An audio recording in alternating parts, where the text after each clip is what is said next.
Alright guys, welcome back. I am Aesop Grimm, and this is an addendum to episode 5 for my Elden Ring playthrough using Fia's Blood Assassin. We are going to take on I think she's called the Ringleader, Alecto or something like that, I don't know. Hard fight. I'm just going to hit record, and we're going to record as much as what I need, and then I'm going to edit the footage and make an episode 5 Bravo. If you look at the lower right, you'll see I'm at 54 runes. That's because I did get a level up, and so I put that point into vigor. So we're at 42. I also had mentioned that I was considering respecking, or I was planning on it. I think I'm going to hold off on that. I still might respec, particularly shifting points from faith and into mind. And the reason, if you look in the middle there where the spells are, is because I am not using my dragon spells that much. I'm built for it, so I don't want to give them up. Because we're arcane, we're using the Dragon Communion seal. I mean, it's all right there. But I don't use them very often. And I'm really playing more as a dagger assassin than a incantation supplemented assassin. I would like to be the latter, but I'm not very good at it. I haven't been good at it throughout my time in Elden Ring. We'll see where it goes from here. But what I did is I downgraded the Dragon Breath spells down to their normal versions instead of using the named. So I can move faith points over into mind, which I would need in order to use Tish once we're able to get her. Soft caps. We're pushing in vigor right now. I think Arcane's second soft cap is at 55, so I'm 2 points off of that when you account for the +3 from the helmet I'm wearing. And I would want to redistribute those faith points, probably go down to 15 is what I think I set it up for, and push those into mind, and then maybe start putting back into faith for late game stuff, you know, but not until I think I need to hit the vigor. I need to get to 60 vigor, and I need to pump arcane. So faith very much on the back burner. So anyway, I'm going to go ahead and mute Mike. I will unmute and talk whenever I think it's needed, but other than that, I'm just simply capturing footage until I can beat this field boss.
All right, well, that's easily the best fight that I've had against her so far. I also forgot to show you a couple things. So I redid my Great Knife from poison over to blood because it's hard for me to tell, but I think that we are getting blood loss buildup on her, but we're definitely not getting poison. So because of that, I also swapped out the Kindred of Rot's Exaltation in favor of this Dragon Crest Shield Talisman +1, which is it greatly boosts physical damage negation, and you could see that in that fight. That, you know, especially I'm taking that crab meat, and that was a big difference from my previous fights. My ability to soak damage was a lot higher.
Well darn. Feel like I'm doing a lot better though still. Now this grouping was about the same performance, so we'll see if I can improve, but just getting down around that half health mark is a big step forward from what I was doing before.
It's the debuff that she's putting on me, that Black Death stuff.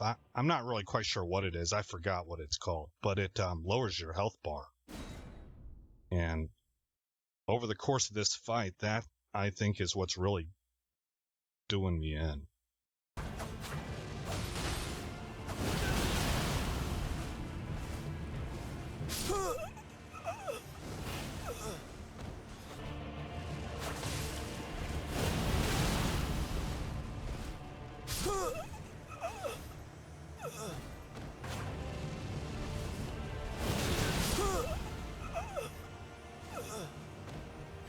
Well, I took youth no matter to lay out your arms then.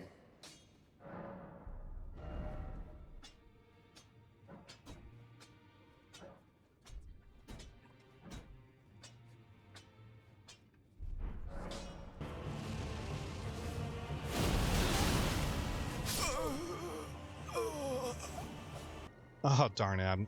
Okay. I was muted. So this is a jump cut. I just watched a video, okay, to get some more tips on how to do this fight. The biggest thing I got from the video, and there were a few things I got, but the biggest thing was I changed this to cold. So I am now doing 289 damage with my left armament. I'm not exactly sure what it was before, but I know I'm not geared for this. This scales off of intellect. So, but the frost buildup is what I'm looking for. As I understand it from what was being reported by the video I watched, these Black Knife Assassins, this is the only status buildup that they are susceptible to. That's the word I was looking for. This is the only status buildup that they are susceptible to. So we'll give that a shot. Everything else is just knowing her moveset and getting your timing down. So let's go ahead and try again.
Okay, well, I felt like I did pretty good there. I did see the status build-up work.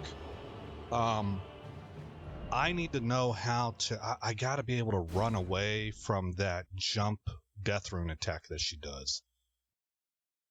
And I think if I can learn how to do that appropriately, I stand a good chance of winning this fight. All right, guys. Well, I've tried this for a long time now. um, and I've been practicing trying to get used to running away. I don't know. I can't seem to. I have a hard time identifying whether she's going to throw the death rune or she's going to do the death rune leap. But anyway, what Fighting Cowboy does, I'm going to go ahead and use that strategy. So here it is. She has a hard time with getting terrain stuck. You know how I'm always complaining about getting stuck on terrain? Her AI has a difficult time with it. So you can fight her over next to one of these rocks, and it's dangerous because you could roll off the edge. These rocks tend to be right over next to the edge of a cliff. But you can pin her up against the rocks, you could do a bunch of damage to her. And when you need health, you can jump up on the rock, and she really has a hard time following you. She doesn't seem to understand, her AI doesn't understand that she needs to come around this way. She instead tries to direct path to you and she gets stuck. So that allows you to pop a health potion pretty much free and clear. So we'll be trying for that. I still think even doing that, it's going to be a hard fight. But here we go.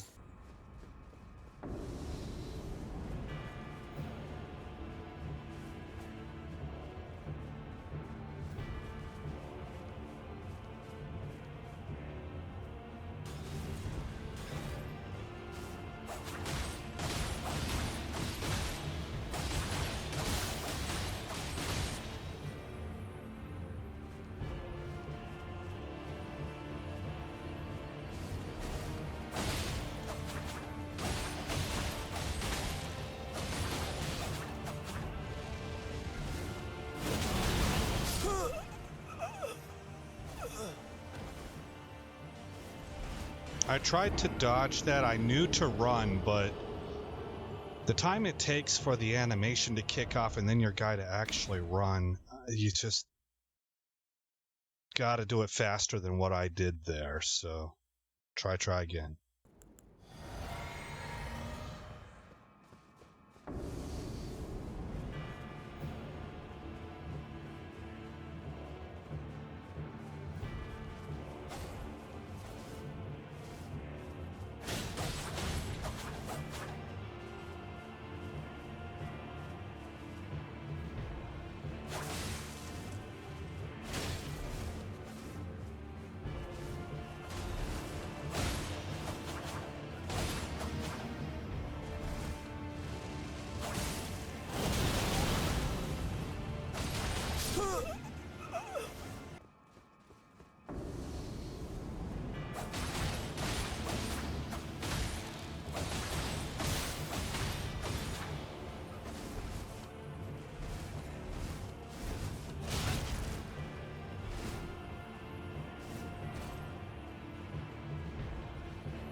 I'm getting closer. That fight, that's the lowest I've seen her. Now, that doesn't mean that's the lowest I've gotten her, but it's the lowest I've seen.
Alright guys, this is a jump cut, and as you can see, I have changed clothing almost completely.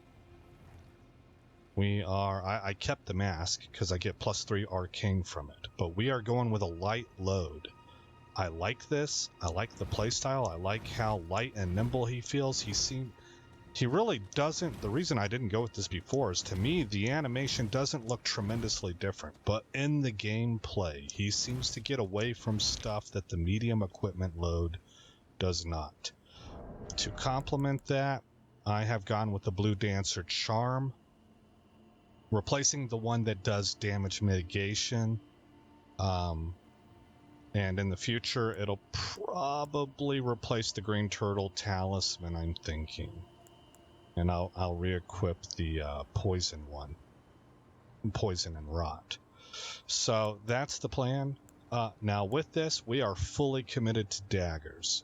I cannot load up another weapon without sending us over into medium load, and I'm trying to keep that light load. So that probably means Eleonora's pole blade is out, and if I know I'm going up against strike enemies, then I can go ahead and load this one up, but I have to replace the daggers. So we are really firmly committed to daggers going forward. If I end up sticking with this, I don't know if I will or not yet, but I know for this fight it seems to be better.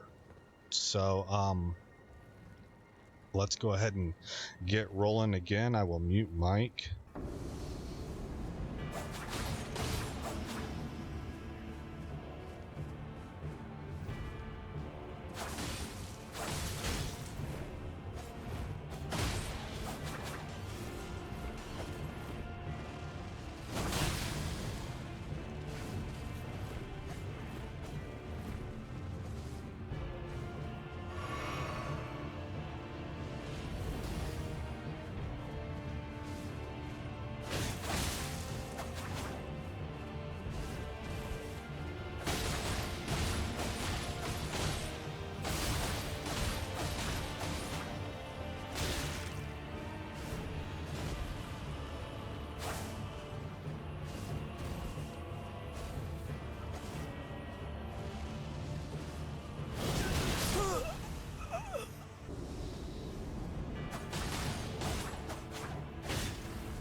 Well, I have been saying it as of late, but I think that's the hardest fight that I've had in this game.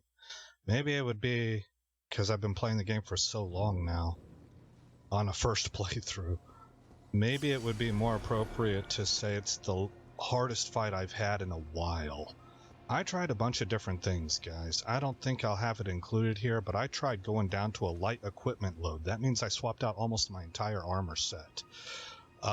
That looked like it was pretty cool there for a little bit, but it didn't last. I got worse and worse and worse with it. Here, I feel like maybe a little bit of luck of the draw. The fight, she didn't do her death rune crash from the sky thing very often, so that's the thing that I had the most trouble with. So her not doing that very often wound up being pretty good for me. The other thing I thought that went well for me, and I would say this was my own doing, was I don't know quite how to describe this, but I had a pretty good feel for how to dodge an attack and then get right into attacking, because against her, at least I felt, my opinion is that daggers are a really good counter because she doesn't have much poise. So while you're on the offense, you're actually also on the defense. And you're really only limited by your stamina, it felt like. But we got Tish. Now, I don't have the points for Tish right now. But I think I'm going to go do a respec. And I guess since I'm recording, I'll go ahead and do that right now because I'm going to go with less faith points. Okay, so I need to take a look at my spells. So faith required 11, 9, 10, 12, 12, 15. 15, 15. Okay, so 15 is where I need to be at for faith. So we want to do a rebirth. Yes. Okay. So I needed 15 faith. There we go. And, I think I said this last time I respect too. I really appreciate that they give you your old stats. So we're going to go up to 31 endurance. Because I needed that. 17 mind seemed good. Dexterity also, in order to continue using Eleanor's pole blade. That needed to be at 21. Yeah, so really just taking from faith. Arcane was at 50. We can go 52 to hit the arcane soft cap.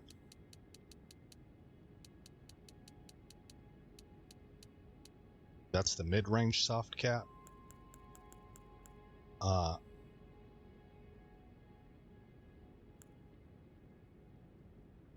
And okay, we're gonna up the mind so that I can use Tish, and that's unfortunate because I need more vigor. We get 1 extra point of vigor. And I guess we'll be dumping vigor here for a little bit, which was my plan anyway. And I can hit confirm. Okay. That now should allow me to swap you out for, is that her? Black knife, oh my god, 132 is the cost. Okay. My faith points are at 131, so we're close to a level. I will get that level. I will equip Tish, and we'll have her ready to go. I almost never use faith points. I'm having to put 132 faith points in to use 1 sun. I mean, come on. But and that's really hurting me in other areas, like like life, health. But we'll go ahead and end it right there. Again, I'm Aesop Grimm. Thank you for coming by the channel. I hope you like what you saw. More importantly, I hope all is well in your neck of the woods, and I'll see you in the next chronicle where that story begins.